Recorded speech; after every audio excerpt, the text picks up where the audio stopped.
बिस्मिल्लाहिर्रहमानिर्रहीम अस्सलाम वालेकुम dear students. Ali smart guide में आप सबको खुश आमदीद कहा जाता है। हमारे पास परसेंटेज सीरीज का एक इंपॉर्टेंट क्वेश्चन है जिसकी स्टेटमेंट है व्हाट इज 10% ऑफ 20% ऑफ 30। अब हम इस क्वेश्चन को सॉल्व करते हैं। डियर स्टूडेंट्स, 10% का मतलब होता है 1/10।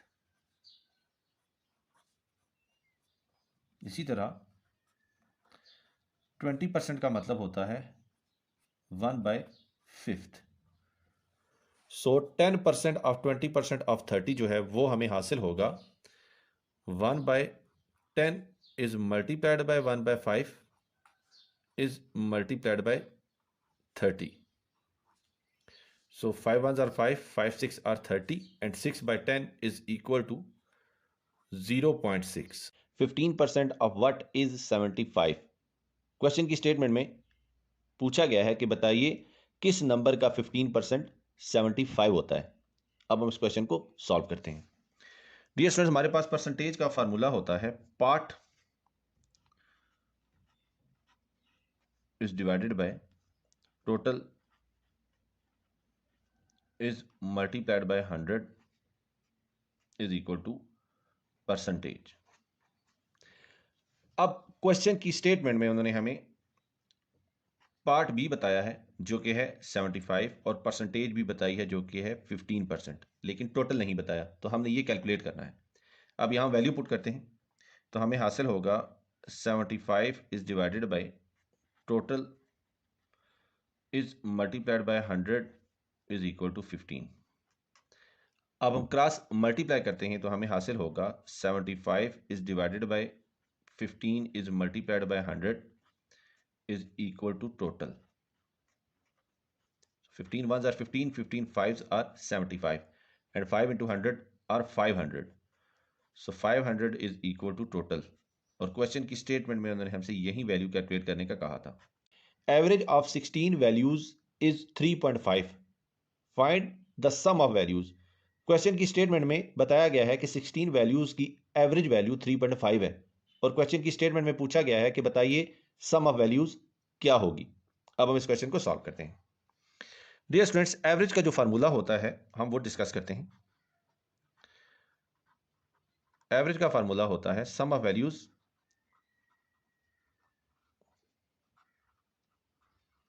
Is divided by number of values.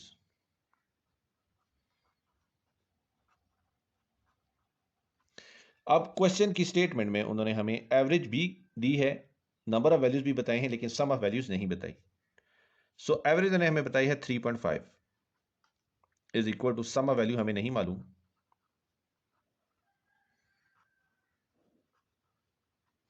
Is divided by number of values हैं 16। अब 16 यहाँ डिवीजन में है, जब इक्वेशन की लेफ्ट साइड पे जाएगा तो ये मल्टीप्लिकेशन में चला जाएगा, तो हमें हासिल होगा 3.5 is multiplied by 16 is equal to sum of values.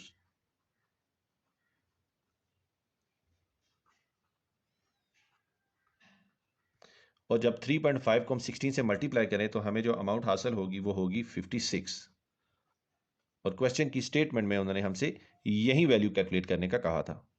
A man buys a chair for rupees 1400 and sell it at a loss of 15%। What was selling price of the chair. Question की statement में बताया गया है कि एक आदमी ने एक चेयर 1400 रुपए में खरीदी और उसको 15% नुकसान के साथ बेच दिया। क्वेश्चन की स्टेटमेंट में पूछा गया है कि बताइए उस चेयर की सेलिंग प्राइस क्या थी। तो डियर स्टूडेंट्स, अब हम इस क्वेश्चन को सॉल्व करते हैं। एक फार्मूला लिखता हूं, selling price is equal to cost price minus loss. अब हमने सेलिंग प्राइस कैलकुलेट करनी है, जबकि कॉस्ट प्राइस जो है वो क्वेश्चन की स्टेटमेंट में हमें दी गई है जो कि है 1400, लेकिन जो लॉस है वो परसेंटेज में दिया गया है, तो ये है 15% ऑफ कॉस्ट प्राइस और कॉस्ट प्राइस है 1400। अब हम ये परसेंटेज कैलकुलेट करते हैं। So selling price is equal to 1400 minus 15 is multiplied by 1400 is divided by 100। 100 ones are 100 and 100 14s are 1400. So selling price is equal to 1400 minus 14 और 15 जब multiply होंगे तो हमें आंसर आएगा 210 यानी कि 210. सो सेलिंग प्राइस हमें हासिल होगी 1400 में से जब हम 210 सब्ट्रैक्ट करेंगे तो अमाउंट हासिल होगी 1190. Population of a city increases from 1,75,000 to 2,62,500 in a decade. What is average increase per year in percentage? Question की स्टेटमेंट में बताया गया है कि एक शहर की आबादी 10 सालों में 1,75,000 से 2,62,000 और 500 हो गई है. क्वेश्चन की स्टेटमेंट में पूछा गया है कि बताइए सालाना इंक्रीज इस आबादी में जो सालाना इजाफा हुआ है वो परसेंटेज में कितना है. अब हम इस क्वेश्चन को सॉल्व करते हैं. डियर स्टूडेंट, जो 10 सालों में चेंज आया है सबसे पहले हम वो कैलकुलेट करते हैं. So change in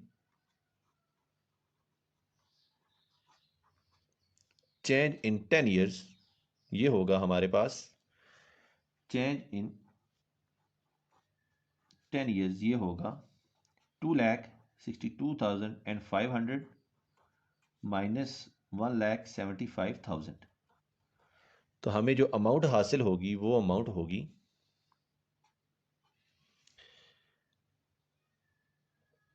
87,500.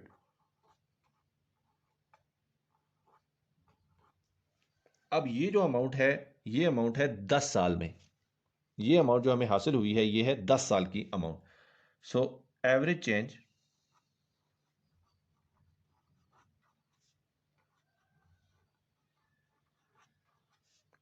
In a year ये होगी 87,500 इज डिवाइडेड बाय 10. तो हमें जो अमाउंट हासिल होगी वो होगी 8,750. अब ये है average change in a year, लेकिन क्वेश्चन की स्टेटमेंट में उन्होंने हमसे परसेंटेज का पूछा है. सो हमें परसेंटेज हासिल होगी 8750 is divided bye 175,000 is multiplied by 100. तो हमें जो परसेंटेज हासिल होगी वो होगी 5%. और क्वेश्चन की स्टेटमेंट में उन्होंने हमसे यही वैल्यू कैलकुलेट करने का कहा. If x plus y is equal to 5, y plus z is equal to 8 and x plus z is equal to 11, find average of x plus y plus z. Question की statement में हमें x plus y की value given है, y plus z की value given है और x plus z की value given है. और क्वेश्चन की स्टेटमेंट में पूछा गया है कि बताइए x plus y plus z की एवरेज वैल्यू क्या होगी. अब हम इस क्वेश्चन को सॉल्व करते हैं. डियर स्टूडेंट्स, सबसे पहले हम एवरेज का फार्मूला डिस्कस करते हैं. एवरेज का फार्मूला होता है average is equal to sum of values is divided by number of values.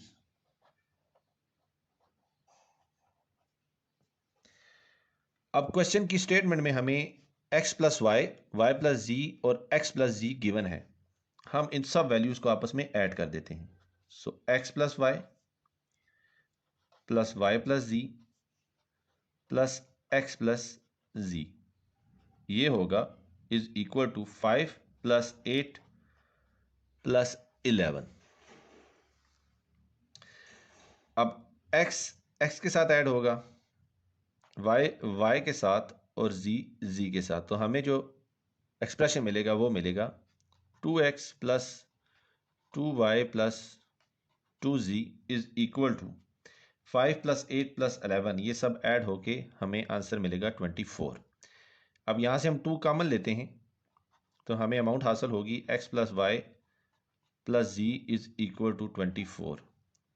अब 2 यहाँ मल्टीप्लीकेशन में है, जब इक्वेशन की राइट साइड पे जाएगा तो ये डिवीजन में चला जाएगा. तो हम इसको लिख सकते हैं x plus y plus z is equal to 24 is divided by 2 is equal to 12.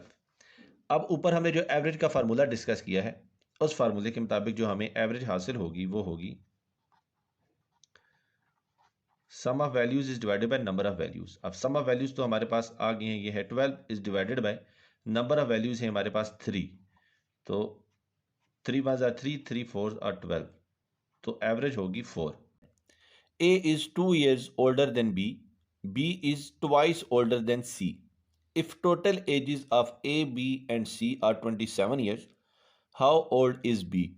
Question की स्टेटमेंट में बताया गया है कि A की उम्र B की उम्र से 2 साल ज़्यादा है, जबकि B की उम्र C की उम्र का 2 गुना है। अगर उन तीनों की उम्रों को जमा किया जाए तो हमारे पास 27 साल आते हैं। क्वेश्चन की स्टेटमेंट में पूछा गया है कि बताइए बी की उम्र क्या होगी। अब हम इस क्वेश्चन को सॉल्व करते हैं। डियर स्टूडेंट्स, हम सपोज करते हैं कि जो सी की एज है वो है X. So let's say age, ये है हमारे पास एक्स, और क्वेश्चन की स्टेटमेंट के मुताबिक जो बी की एज है वो सी की एज का 2 गुना है। तो अगर सी की एज एक्स हो तो बी की एज होगी 2x। इसी तरह क्वेश्चन की स्टेटमेंट के मुताबिक जो ए की एज है वो बी की एज से 2 साल ज़्यादा है। सो अगर बी की एज 2x है तो ए की एज होगी 2x + 2। और क्वेश्चन की स्टेटमेंट में बताया गया है कि इन तीनों की एजेस का जो सम है वो है 27। सो ए की एज है 2x + 2 प्लस बी की एज है 2x प्लस सी की एज है x, तो इन सब की एजेस का जो सम है वो बनता है 27। सो 2x और ये x एक साथ इकट्ठे लिखेंगे हम, तो हम इसको लिख सकते हैं 2x + 2x + x + 2 = 27। तो इसको लिखा जा सकता है 5x + 2 = 27। 2 यहाँ पॉजिटिव साइन के साथ है, जब हम इसको इक्वेशन की राइट साइड पे लेके जाएंगे तो ये नेगेटिव हो जाएगा। तो हम इसको लिख सकते हैं 5x = 27 - 2 = 25। अब 5 यहाँ इसके साथ मल्टीप्लाई हो रहा है, जब इक्वेशन की राइट साइड पे जाएगा तो ये डिवीजन में चला जाएगा। तो हम इसको लिख सकते हैं x = 25 is divided by 5. So 5 1s are 5 and 5 5s are 25। अब हमने b की एज सपोज की थी 2x। b's as is equal to 2x और x हमने कैलकुलेट किया है 5, तो यहाँ पे हम x की वैल्यू पुट करेंगे तो ये हो जाएगा 5 × 2 = 10 ईयर्स। और क्वेश्चन की स्टेटमेंट में हमें यही वैल्यू कैलकुलेट करने का कहा गया था। 782 is divided into 3 parts proportional to 1/2 ratio 2/3 ratio 3/4. What will be the first part? Question की स्टेटमेंट में बताया गया है कि 782 को 3 पार्ट्स में डिवाइड किया गया है, और इस तरह डिवाइड किया गया है कि उन 3 पार्ट्स की रेशो 1/2 रेशो 2/3 रेशो 3/4 हो। और क्वेश्चन की स्टेटमेंट में पूछा गया है कि बताइए जो पहला पार्ट है वो क्या होगा। अब हम इस क्वेश्चन को सॉल्व करते हैं। डियर स्टूडेंट्स, उन्होंने हमें जो पार्ट्स की रेशो दी है वो है 1/2 ratio 2/3 ratio 3 is divided bye 4। तो हम ये सपोज करते हैं कि जो फर्स्ट पार्ट है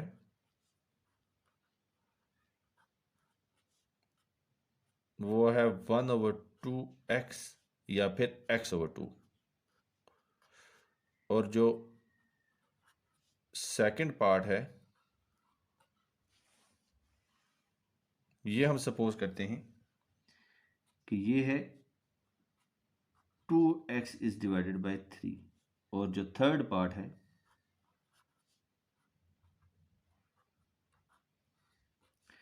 ये हम सपोज करते हैं 3x इज डिवाइडेड बाय 4। अगर 782 को 3 पार्ट्स में डिवाइड किया गया है तो इसका मतलब ये है कि इन 3 पार्ट्स का जो सम है वो 782 आना चाहिए। सो इस रूल के मुताबिक आगे फर्दर इस क्वेश्चन को सॉल्व करते हैं। फर्स्ट पार्ट है हमारे पास x/2 प्लस सेकेंड पार्ट है हमारे पास 2x/3 प्लस थर्ड पार्ट है हमारे पास 3x इज डिवाइडेड बाय 4, और इनका जो सम है वो आना चाहिए 782। एलसीएम लेते हैं, एलसीएम आएगा 12 2 6 are 12 and 6 into x are 6x plus 3 4s are 12 and 4 into 2x is 8x plus 4 3s are 12 and 3 into 3x are 9x is equal to 782। तो ये हमें हासिल हो गया expression 23x by 12 is equal to 782।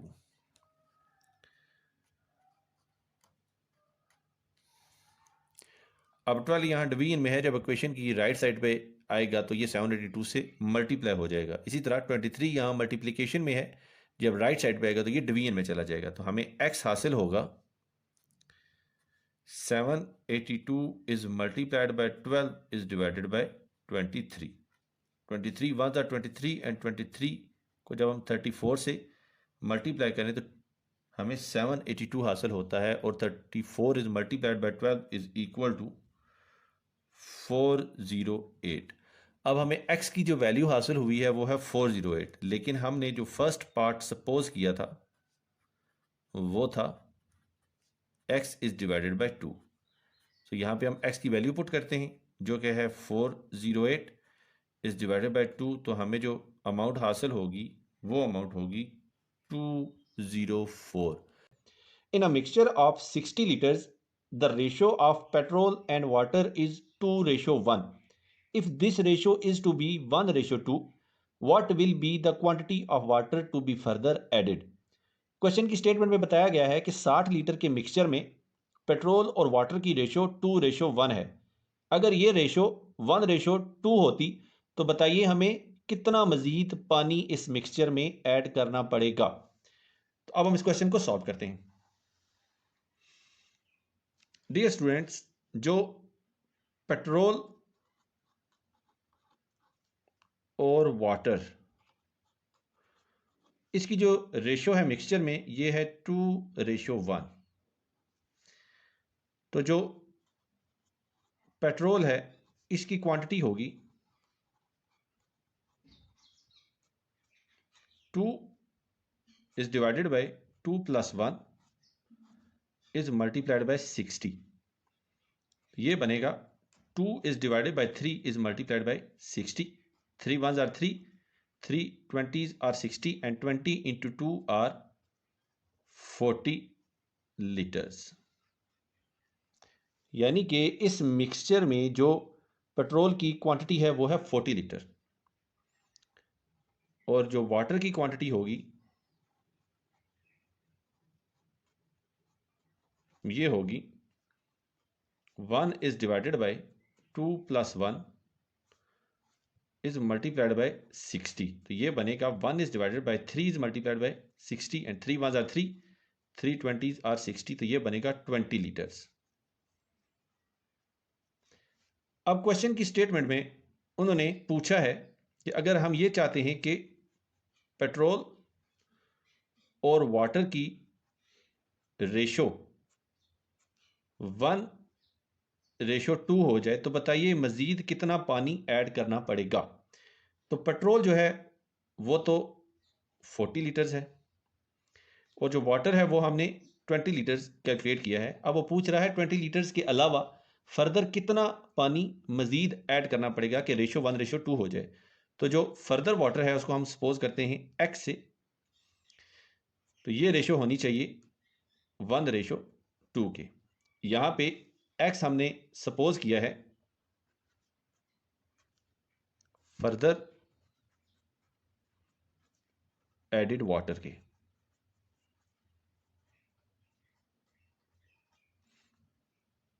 तो हमारे पास जो expression बना है वो बना है 40:20 + x इज इक्वल टू, ये रेशो होनी चाहिए 1:2 के इक्वल।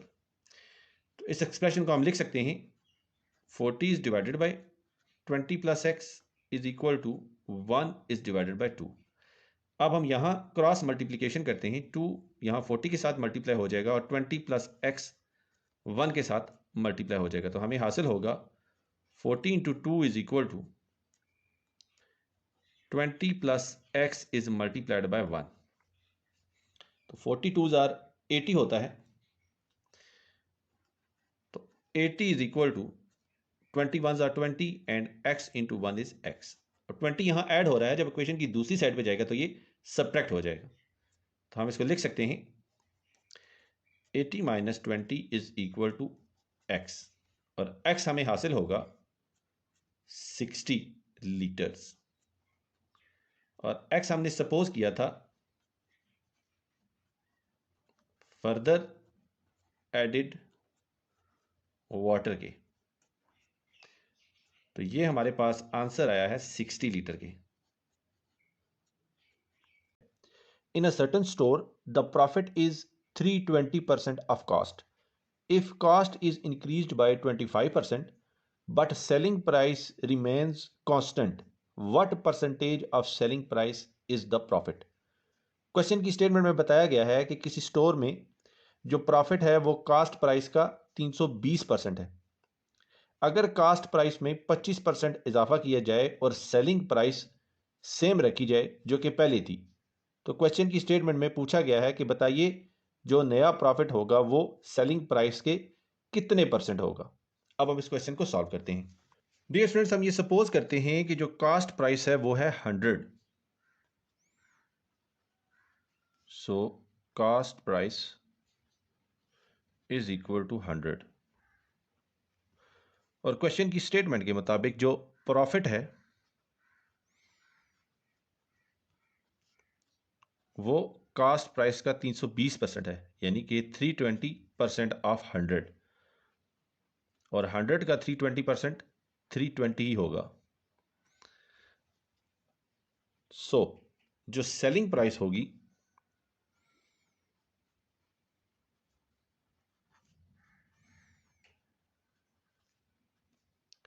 वो कास्ट प्राइस प्लस प्रॉफिट होगी,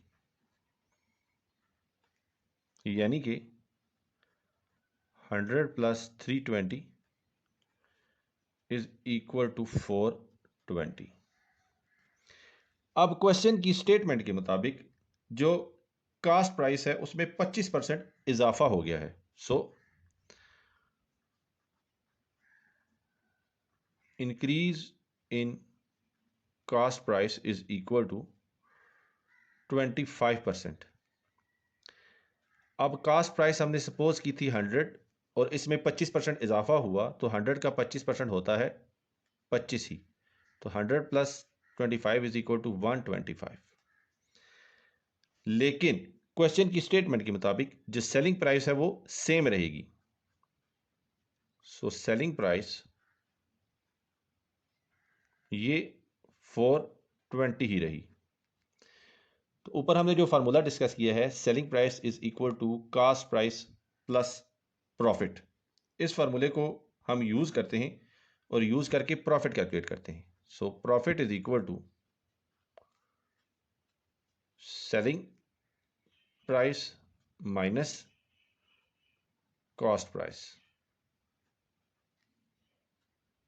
सो जो सेलिंग प्राइस है वो है 420, और जो कास्ट प्राइस थी वो इंक्रीज होकर 125 होगी। तो 420 माइनस 125 इज इक्वल टू, हमें जो अमाउंट हासिल होगी वो होगी 295। अब हमने प्रॉफिट की परसेंटेज कैलकुलेट करनी है कि ये प्रॉफिट सेलिंग प्राइस के कितने परसेंट है। So profit percentage is equal to profit is divided by selling price is multiplied by 100। Profit हमें हुआ है 295, सेलिंग प्राइस है 420 इज मल्टीप्लाइड बाय 100। तो हमें जो परसेंटेज हासिल होगी वो होगी 70%, यानी कि जो प्रॉफिट परसेंटेज है वो 70% है।